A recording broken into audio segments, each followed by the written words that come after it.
Kalau diinget-inget, masa SD gue itu kacau banget ya.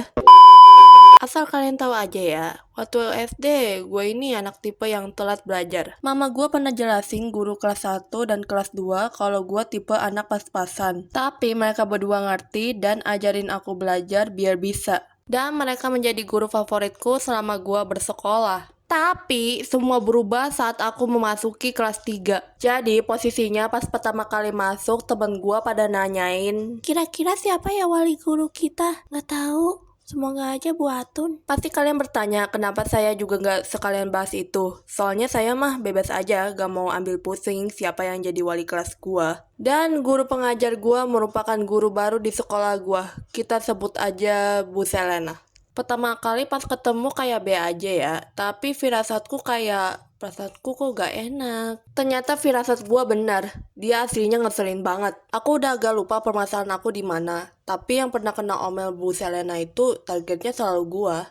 Karena belajar gua bisa dibilang jelek banget.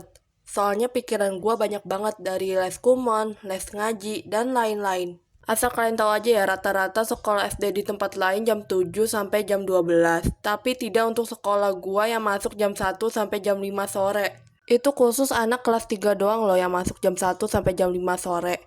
Dan gua mikir gini, kenapa nggak kelas 5 atau 6 aja coba yang masuk siang? Gua sampai sekarang nggak tahu tuh yang bikin ide masuk siang khusus kelas 3 itu siapa coba. Oke lanjut, pas Bu Selena udah muak sama gua, dia bilang gini, panggil mamamu ke sekolah besok. Ini gak hanya sekali ya, ini sering terjadi kalau gua gak bisa belajar dengan benar. Dan waktu itu, banyak ya pada bully gua. Tapi, Bu Selena gak pernah manggil mama mereka ke sekolah. Yang sering dipanggil mama ke sekolah, cuman gua doang loh. Padahal nih ya, mama gua sampai pusing. Apa coba keluhan Bu Selena manggil gua terus ke sekolah? Itu pun permasalahan gua soal yang telat belajar. Padahal mama gua udah jelasin kalau gua anak yang agak telat belajar. Ini udah lama banget loh jelasinnya. Gak tahu antara pas waktu pertama kali kelas 3 kah? Atau pas sekitar beberapa bulan. Intinya masih semester ganjil lah. Tapi Bu Selena gak pernah nanggepin serius. Dia mikirnya gua anak yang paling males. Padahal aku udah belajar mati-matian loh biar nilai gua bagus. Tapi hasilnya tetap aja jelek. Ketika selesai ujian, pernah Bu Selena sebutin nama-nama murid nilai angka mereka. Pas giliran gue disebutin, reaksinya gini, shh, Karin. Udahlah, malas sebutin angka nilai kamu. Sampai sekarang aku nggak tahu gue dapat nilai berapa tuh. Setelah gue memasuki semester genap, gue udah lebih kacau banget. Kacaunya itu soal di mata pelajaran lah, sering dipanggil mama ke sekolah mulu, dan lingkungan toksik pertemanan gue. Tapi ada salah satu kejadian Bu Selena permaluin gue. Gue lupa insidennya gimana. Pokoknya yang lain ketawa aja. Ketawanya itu sakit banget kalau diinget-inget. Gue nangis sejadi-jadinya. Gue udah muak. Gue pengen pindah. Gue udah kacau di sini. Gue sering gak masuk entah 1 hari atau bisa beberapa hari. Karena emak gue udah kesian sama gue akhirnya pindah sekolah. Gue mulai bersekolah di dekat rumah gue.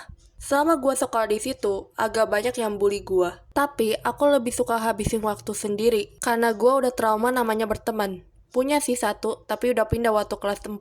Tapi selama sekolah di sini, emak gue udah jelasin kepada guru-guru ajaran kelas 3, 4, 5, dan 6. Mereka pada ngerti gue anak yang agak telat belajar. Dan aku sudah semakin rajin belajar meskipun nilai ulangan gue agak jelek. Oh iya, untuk nasib Bu Selena setelah gue pindah sekolah pas kelas 3, emak gue gak sengaja ketemu Mama Ira. Mereka ngobrol-ngobrol tuh. Ternyata info dari Mama Ira terungkap Bu Selena makin parah banget. Aku gak tahu penjelasan Mama Ira gimana. Pokoknya pas selesai ujian ya. Jadi posisinya itu lagi jam pelajaran. Tiba-tiba Bu Selena manggil si Ira. Ternyata si Ira ini dituju nyontek. Bu Selena omel-omel lah tuh di depan semua orang. Asli ya, gua aja yang pernah dipermaluin aja sampai nangis. Tapi ini lebih parah lagi coy. Parahnya Bu Selena sambil nunjukin kertas kunci jawaban. BTW kertas kunci jawabannya itu dapat dari laci Bu Selena ya, bukan di tas Ira. Si Ira nangis sejadi-jadinya. Pas pulang, dia ceritain semua ke mamanya. Mama Ira yang denger itu marah dong. Besoknya, dia labrak Bu Selena. Iya, kalian gak salah dengar, Mama Ira labrak Bu Selena. Coba aja waktu itu gue gak pindah. Gue bakal bilang, I love this drama. Oke, segitulah kisah pengalamanku sama gue di kelas 3 SD. Kalian punya gak guru kayak sifat Bu Selena ini? Kalau ada, ceritain dong di komentar. Mungkin segitu aja videonya. Terima kasih sudah nonton dan jangan lupa like dan subscribe. Bye-bye.